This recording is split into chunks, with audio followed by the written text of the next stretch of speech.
این کار اینطور نمی شود قادر. حالا تو جزایت را می بینی.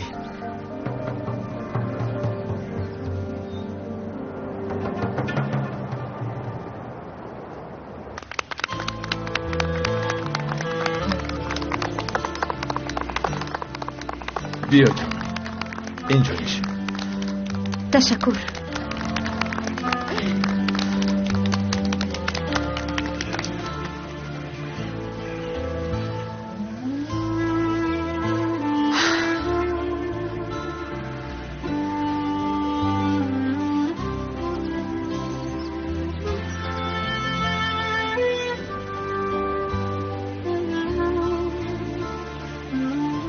شما فکر میکنید که برای چی به شما اینقدر زنگ زدم؟ چرا با شما اینقدر صحبت کردن میخواهم؟ حق استید. گپ را دراز نکرده به مقصد میگذرم. من شما را برای همکاری اینجا جیغ زدم. خانم سوزان،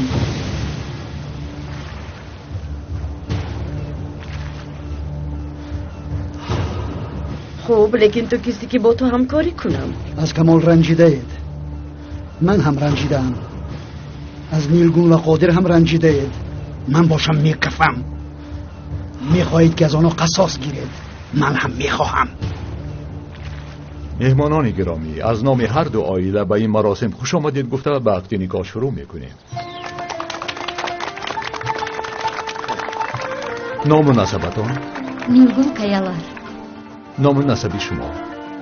کمال ایپکچی.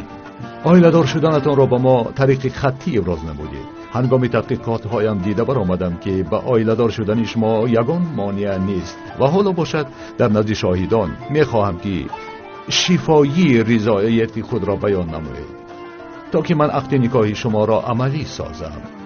اینک عقد نکاح را آغاز میکنیم. شما خانم نیلگون کیالار، محترم کمال ایپکچی را که در برتان نشسته است با اراده جزئی خود بی تأثیر و فشار کسی همچون شوهر قبول میکنید؟ بله.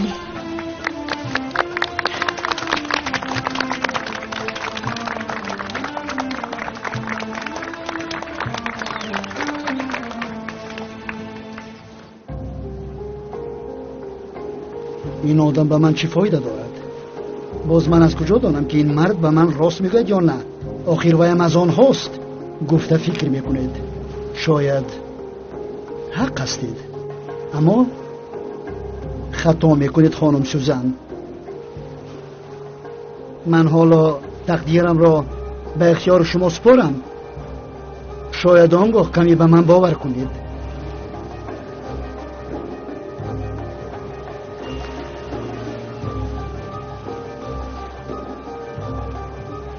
من خانه استقامت کردم را سنگسار کردم. خانه‌ای که نیلگون استقامت میکرد سنگ باران کردم. کارگاه دوزندگی را خراب کردم. تمام تجهیزات را یکسان کردم. آینه و تیرزه ها را شکستم. حسرت را نیز من دزدیدم.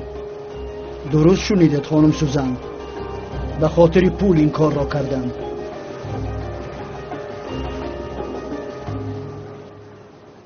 شما محترم کمال ایپکچی، خانم نیلگون کیالار که در برتان نشسته است با اراده جزئی خود بی تأثیر و فشار کسی همچون زن قبول میکنید؟ با تمامی وجودم بله.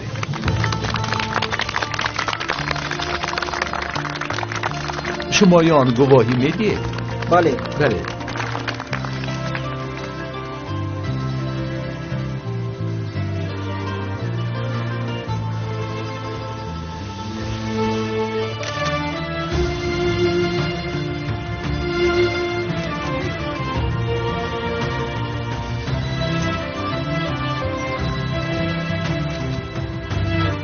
امضاها که گذاشته شد، من از حقوق و وکالت‌های داده کادکس مدنی و رئیس شهرمان استفاده برده شما را زن و شوهر اعلام می‌کنم.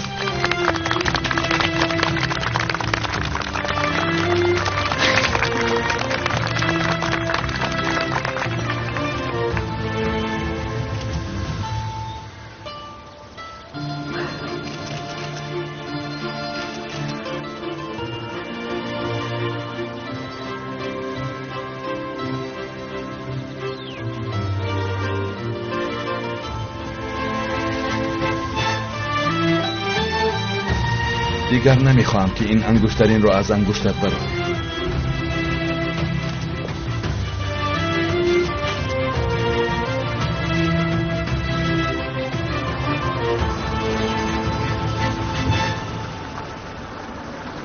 بیایید همه کس از صورت میگیریم.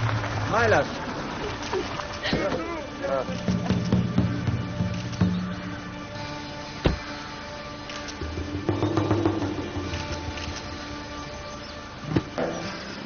خوش آمدید خانم اکیده. در اینجا چی شده ایستاده است؟ جناب کمال آیله دار شدند.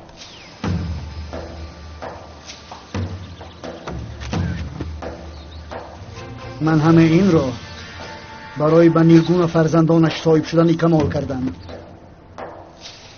خواهشم اجرا شد.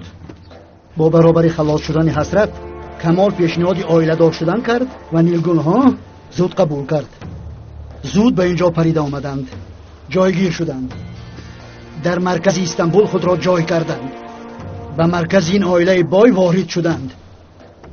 با برابر جایگیر شدن اولین کارشان این بود که مرا به مانند سگ راندند.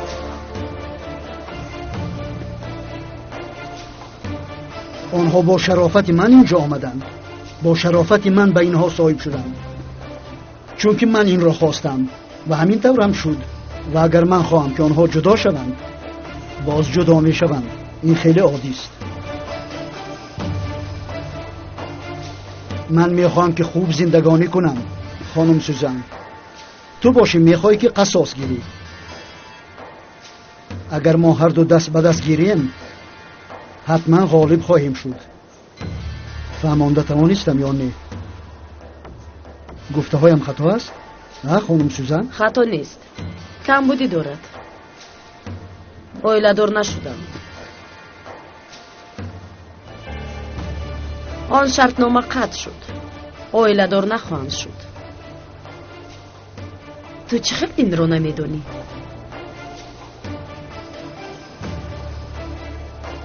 من همه چیز را میدانم خانم سوزن. شما خواطر نشوید. گیرید این رسم را بینید. شر ندارید. تا سیر شدن نگاه کنید. آنها کیها از نکاح گذشتند.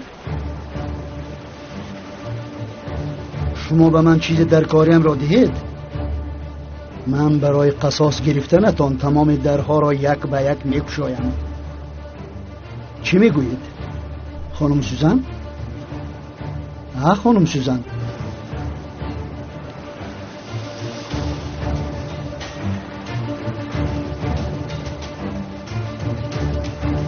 تمام گفته هایم رو اجرا میکنی؟ هر چه که خواهید. به یگان سوال و جواب؟ به سوال و جواب. اگر مرا فریب کنی فاضل، شما امکانیت آخرین من هستید و من این امکانیت را از دست دادنی نیستم.